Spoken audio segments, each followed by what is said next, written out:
You they तथा plural noun के साथ आर का प्रयोग होगा और वर्ब की पहली फॉर्म के साथ आईएनजी लगाएंगे। प्रेजेंट परफेक्ट टेंस, हिंदी के अंदर इसकी पहचान चुका है, चुके हैं, चुकी है, लिया है, दिया है, किया है, पाया है इत्यादि होता है।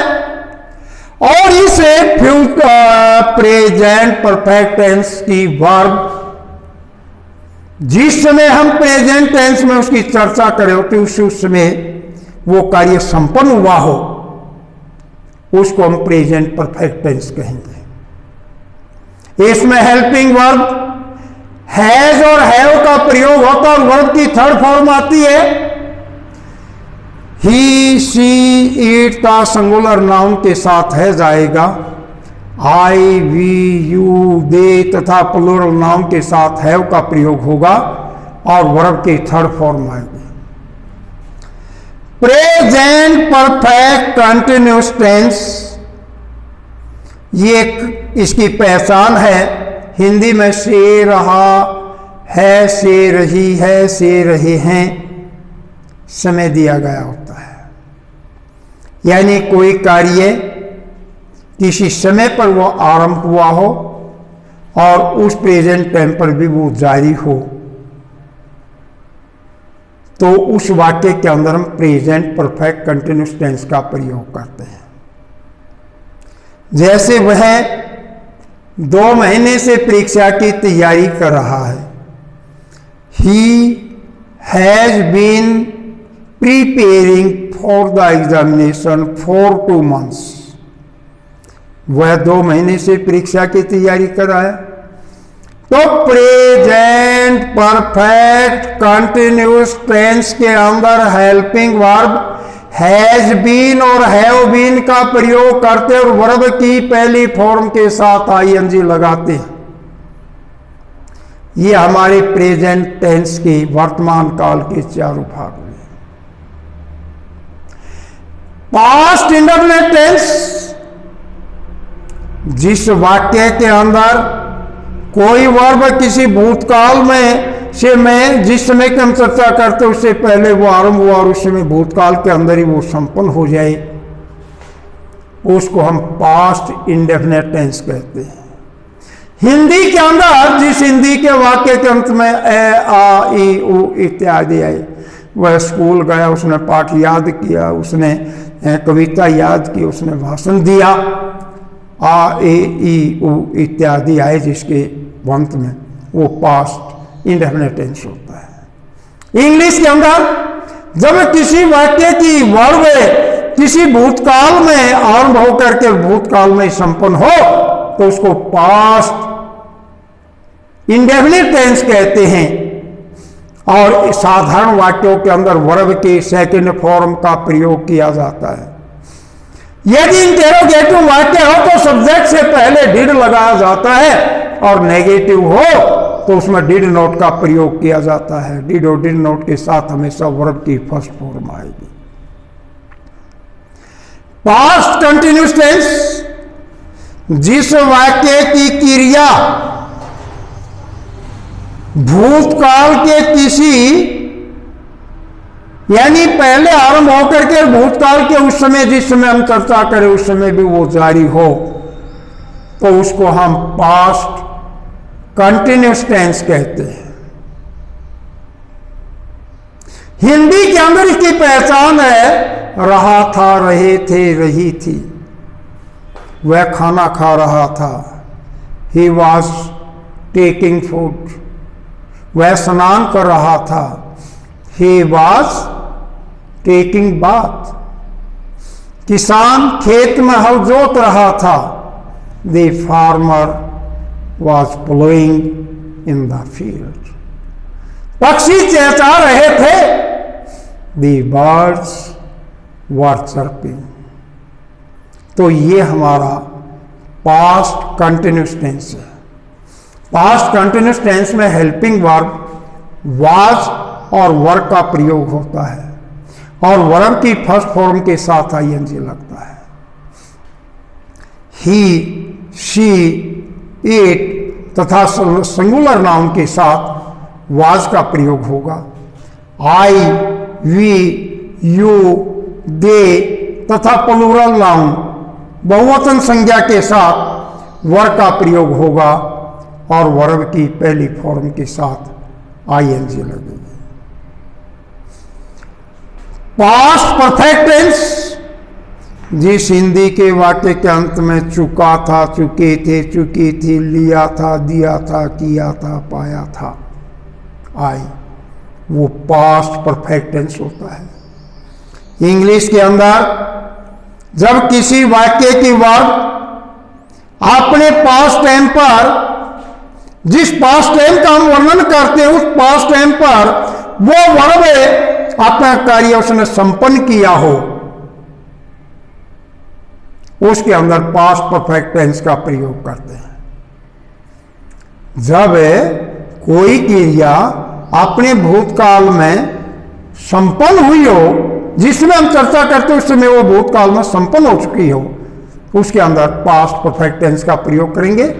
जैसे वह अपनी कविता याद कर चुका था। He had learned his A poem. इसके अंदर हेल्पिंग वर्ब हैड लगती है और वर्ब के थर्ड फॉर्म का प्रयोग होता है। Past perfect continuous tense, past perfect continuous tense में हिंदी के अंदर से रहा था, से रही थी, से रहे थे आता है। ये इंग्लिश के अंदर जब किसी वाक्य की वर्ब पहले से आरंभ होकर के और जिस पास्ट टाइम का हम वर्णन करते उस समय भी वो जारी हो, तो उसको हम पास्ट परफेक्ट कंटिन्यूअस टेंस का प्रयोग करेंगे। इसमें हेल्पिंग वर्ब हैड बीन का प्रयोग होगा और वर्ब की पहली फॉर्म के साथ आईएनजी लगेगी। जैसे वह 2 वर्ष से इस मकान में रह रहा था। He had been living in this house for 2 years। Had been का प्रयोग किया, लिविंग वर्ब की पहली फॉर्म के साथ आईएनजी लगाई। अनिश्चित समय था फॉर का प्रयोग किया। अब फ्यूचर इंडेफिनिट टेंस।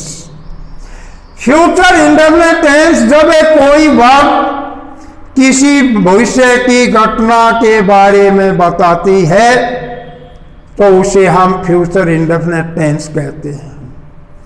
हिंदी के वाक्य के अंत में वह दिल्ली जाएगा, वह कविता याद करेगा, यानी जिस हिंदी के वाक्य के अंत में गा गे गी आए, he will go to Delhi, I shall take tea. इसमें हेल्पिंग वर्ब शैल और विल का प्रयोग होता है। आई और वी के साथ शैल होगा। बाकी सेकंड और थर्ड पर्सन एनी नाउन जो भी हो उन सब के साथ विल का प्रयोग होगा। लेकिन सेकंड और थर्ड पर्सन यदि कोई धमकी देता है, कोई प्रण करता है, तो उस स्थिति में हमें सेकंड और थर्ड पर्सन के साथ भी शैल का प्रयोग करेंगे। और यदि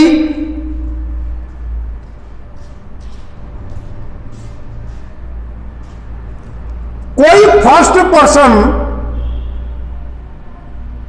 भविष्य के किसी उद्देश्य का वर्णन करता तो उसमें सेकंड और थर्ड पर्सन के साथ शैल का प्रयोग होगा।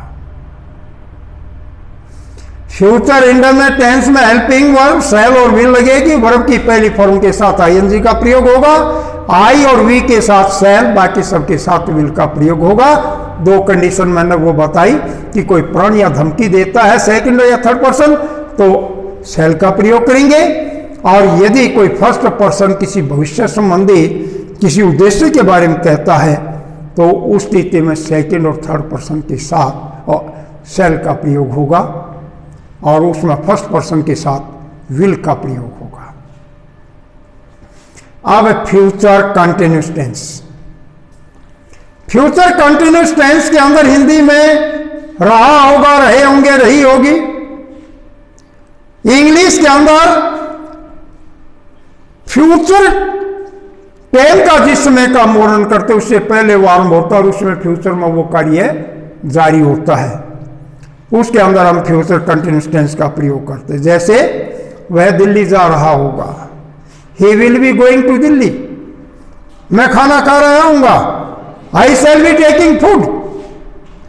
तो इसमें हेल्पिंग वर्ब शैल बी और विल बी का प्रयोग होगा और वर्ब की पहली फॉर्म के साथ आईएनजी लगेगी। Future perfect tense, future perfect tense में हिंदी के अंदर इसकी पहचान है चुका होगा, चुके होंगे, लिया होगा, दिया होगा, किया होगा। इंग्लिश के अंदर जिस फ्यूचर टेंस का, जिस फ्यूचर टाइम के बारे में बात करते हैं उससे पहले वो आरंभ होता है और उस समय वो संपन्न हो चुका होता है। तो उस संपन्न हो चुके वाक्य के अंदर हम फ्यूचर परफेक्ट टेंस का प्रयोग करेंगे। और helping verb shall have, will have लगाएंगे और वर्ब की थर्ड फॉर्म का प्रयोग करेंगे। तो ये हमारा फ्यूचर परफेक्ट टेंस हुआ। फ्यूचर परफेक्ट कंटिन्यूस टेंस जिस वाक्य की वर्ब, जिस फ्यूचर टेंस के बारे में बात करते हैं उससे पहले वो आरंभ होती है और उस समय भी वो जारी होती है, उसके अंदर समय दिया गया होता है। यानी किसी समय पहले वो आरंभ होती है और उस समय भी वो जारी होती है। ऐसे वाक्यों के अंदर हम फ्यूचर परफेक्ट कंटिन्यूस टेंस का प्रयोग करेंगे और helping verb shall have been और विल हैव बीन आएगा और वर्ब की पहली फॉर्म के साथ आईएनजी लगेगी। तो ये तुम्हारे यूज ऑफ द टेंस है। यदि थोड़ा सा भी इसका ध्यान दोगे तो ये बहुत इजी एक्सरसाइज है और तुम बड़ी आसानी से इसको कर सकते हो।